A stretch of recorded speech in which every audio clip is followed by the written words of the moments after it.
नमस्कार दोस्तों, आज का विषय लेकर आया हूं संत वीणाबाई का संतों की श्रेणी में प्रमुख स्थान।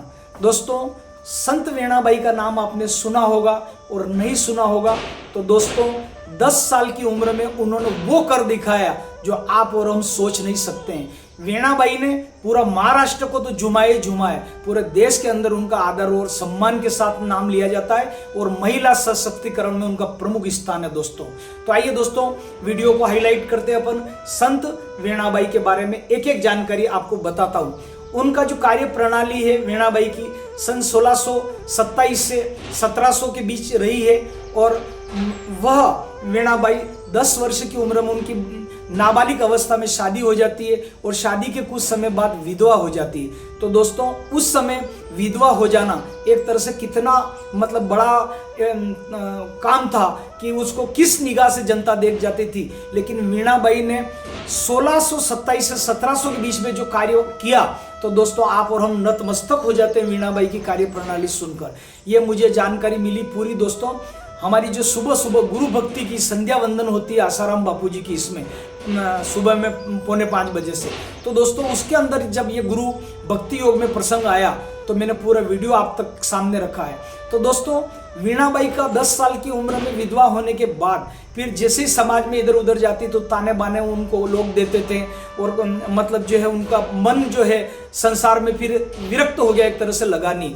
तो संत जो वीणाबाई थे उन्होंने उनकी सास ने उनको प्रेरणा करी तो उन्होंने मतलब जो संत थे एकनाथ जी, उनकी भावार्थ रामायण जो है वह पढ़ी, फिर उन्होंने गीता जी पढ़ी और ऐसा करते करते रामायण वगैरह में उनकी रुचि जमी। तो उसके बाद वीणाबाई को जब एक बार वह रामायण वगैरह पढ़ रहे थे और गीता जी पढ़ रहे थे तो इधर से चलते चलते समर्थ रामदास गुरुदेव जी जा रहे थे तो उनकी निगाह पड़ी तो उन्होंने गीता के ऊपर थोड़ी प्रश्न उत्तरी उन्होंने करी होगी, जो भी प्रश्न वगैरह थे तो सबका बहुत अच्छे से जवाब दिया। तो समर्थ रामदास ने थोड़ा उनको सत्संग वगैरह सुनाया, थोड़ी बातचीत करी। तो वीणाबाई ने सोचा कि मैं क्यों ना इनको मतलब गुरु बनूं, तो उन्होंने दीक्षा ले ली। फिर समर्थ रामदास जी से दीक्षा ले ली। समर्थ रामदास जी कौन थे? शिवाजी के भी गुरु थे। आपकी नॉलेज में डाल दूं, जो मुगलों की सेना के छक्के छुड़ा दिए उनके एक मतलब जो है शिवाजी के गुरु थे समर्थ रामदास। तो ये जो शिवाजी की गुरु बहन थी, एक तरह से गुरु भाई गुरु बहन होती है ना, तो ये वही वीणाबाई है जिन्होंने मतलब जो है कोल्हापुर के अंदर जब काम की बागडोर संभाली, जब उन्होंने भक्ति रस में उनका आया तो उन्होंने खूब भक्ति करी और जैसे जैसे आगे बढ़ी तो दोस्तों कहते हैं कि समाज में तो उस समय मीराबाई को भी आपने देखा होगा, जहर का प्याला उनको दिया था और उनको कितना सताया था। ऐसा कैसा वीणाबाई को भी जहर का प्याला उनको दिया है और जैसे ही उनको जहर का प्याला दे रहे थे तो भक्ति रस में से डूब चुकी थी, गुरु से दीक्षा ले ली थी। तो वो कहते हैं कि जब जहर का प्याला जैसे दिया तो वहां पर मतलब समर्थ रामदास जी उनके जो रूम था कमरे में प्रकट हो गए और अपने मतलब शिष्य की रक्षा करी। क्या चमत्कार किया वीणाबाई ने, ये आपको एक एक करके बताऊंगा।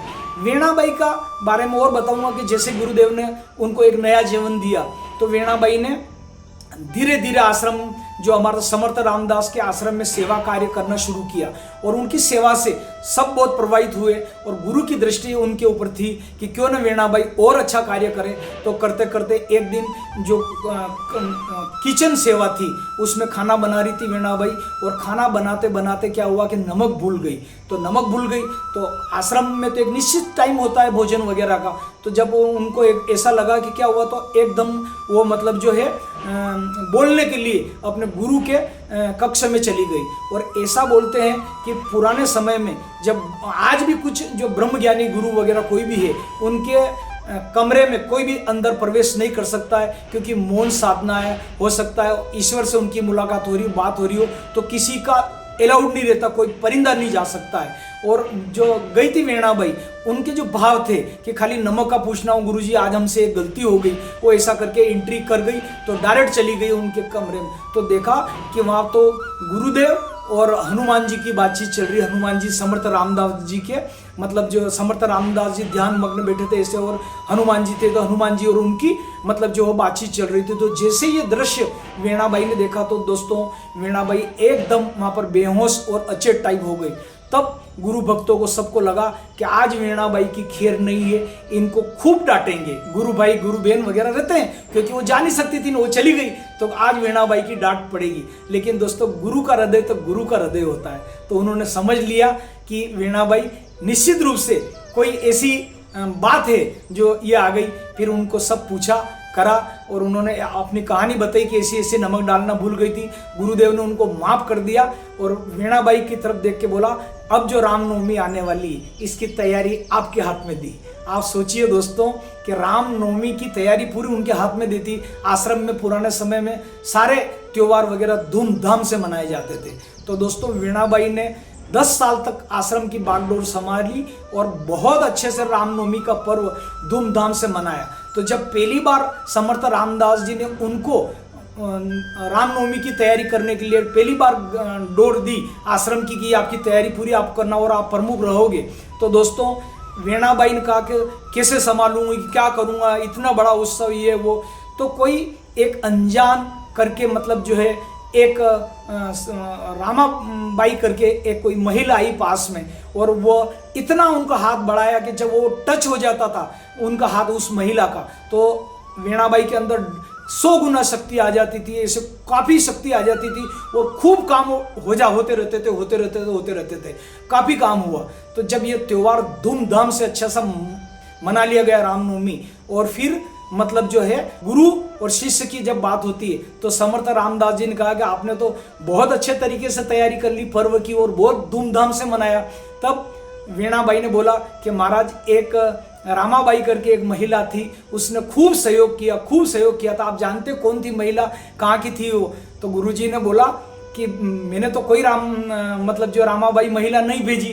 तो बोले फिर ध्यान करके जब समर्थ रामदास जी ने देखा तो वो तो मेरे प्रभु श्री राम ही थे। आप सोचिए कि भगवान श्री राम ने अपना रूप धारण करके मतलब जो है वीणाबाई की मदद करी और जन्म उत्सव मनाने में उनकी सहायता करी। ये दोस्तों इतना बड़ी बात मतलब जो है हमें शास्त्रों से मिलती है, वेद पुराणों से मिलती है, गुरुओं की संध्या वंदन से मिलती है। तो दोस्तों ऐसा था उनका वीणाबाई का जो ग्रंथ लिखा हुआ है सीता स्वयंवर, बहुत चला और आज भी लोगों द्वारा पढ़ा जाने वाला ग्रंथ है। और उनका जो जन्म था वो देश पांडे एक ब्राह्मण परिवार में हुआ था दोस्तों, देश पांडे कोल्हापुर। तो कहते हैं कि उन्होंने बहुत काम किया जीवन में और काम करते करते कई विधवाओं को, कई महिलाओं को एक नई शक्ति दी, आगे बढ़ने के लिए एक नई हिम्मत दी। और आज दोस्तों वीणाबाई की कार्य प्रणाली से पूरा महाराष्ट्र ही नहीं पूरा भारत झूम उठा है और उनकी कार्य प्रणाली हमेशा हमेशा याद रहेगी दोस्तों। तो ये वीडियो आपको कैसा लगा दोस्तों? वीणाबाई की कार्य प्रणाली, वीणाबाई महिला सशक्तिकरण की प्रमुख रूप से उभरी और उस समय महिलाओं को नया जीवन दान दिया, जो विशेष करके विधवा या तलाकशुदा या जो महिला होती थी वो नाम हमेशा जाना जाएगा। और भक्ति रस की उन्होंने गंगा चारों तरफ भारत के अंदर बहाई दोस्तों। ऐसे वीणाबाई को हम प्रणाम करते हैं। वीणाबाई की भक्ति अंत समय तक समर्थ रामदास के चरणों में रही और ऐसा बोलते हैं कि समर्थ रामदास के चरणों में ही उन्होंने अपना जो शरीर देह त्यागा और नई आगे की यात्रा करी। ऐसा जो वीणाबाई संत है उनको हम नमन करते हैं। ये दोस्तों आज जो हमें कहानी मिली है संत आशाराम बापू जी की गुरु भक्ति योग से हमको मिली है, हम बहुत बहुत साधुवाद देते हैं दोस्तों कि अहमदाबाद लाइव से हमको ये मतलब कहानी मिली। कुछ कहानी मैंने थोड़ा सा और इधर उधर से जानकारी पूरी प्राप्त करी और आप तक रखी। वीडियो आपको अगर अच्छा लगा हो तो लाइक करिए दोस्तों, इसको लाइक करके अधिक से अधिक ग्रुप में शेयर करें। आज के लिए इतना ही, पुनः नए वीडियो के साथ मिलते हैं। हरिओम।